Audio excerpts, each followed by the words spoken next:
What's going on YouTube? I just wanted to make a super quick tutorial to show you how to find the minimum and maximum values out of a series of numbers in Excel.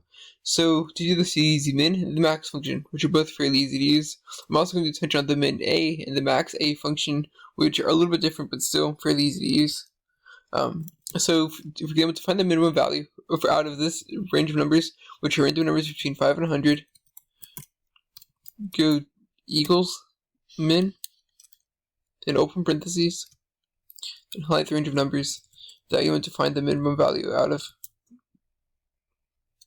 Close parentheses, and enter. And as you can see, the minimum value out of this range of values is 7. But what if we wanted to do it out of two different arrays? There are two different groups of numbers as opposed to just one. Well, to do that, just hit comma, and then highlight the second values.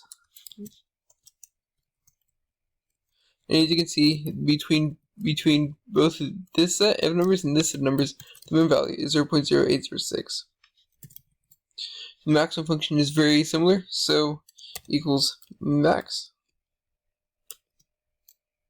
And you use it effectively the same. So to find the maximum of the range of values, the first highlight the numbers, and you see the max is 100.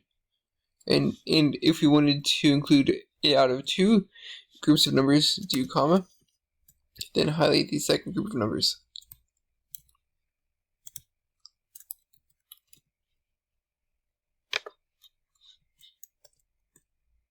And as you can see, the max is still 100.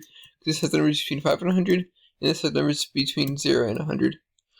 So let's just say though it wasn't all numbers. Let's just say there was a false and a true in your numbers, and this can be very interesting. And as you can see, the min and the max functions do not change at all. So one of the things to keep in mind is that Excel recognizes false as 0 and true as 1. So this could effectively influence the min and the max values that you're supposed to receive. So to change this, you can actually use the min a function or the max a function. So go out here and type in min. As you can see, it says the min function returns the smallest number of set of values, but ignores logical values in text. But the min a function returns the smallest value in a set of values and does not ignore logical values in text. So we're going to replace this with the min a function. As you can see, the minimum is now 0. And for the max function, we're going to replace this with the max a function. As you can see, the max is 100. Well, the reason why is because, kind of like I said earlier, Excel recognizes false to be 0 and true to be 1. So because there's a false in this value, the minimum is 0. But because the maximum is more than 1, it doesn't really pick up on the true, and the max is still 100, which is right here.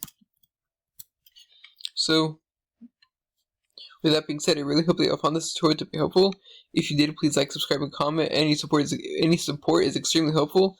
Don't miss out on any future content, and let me know if you have any suggestions. Thank you so much. Have a great day.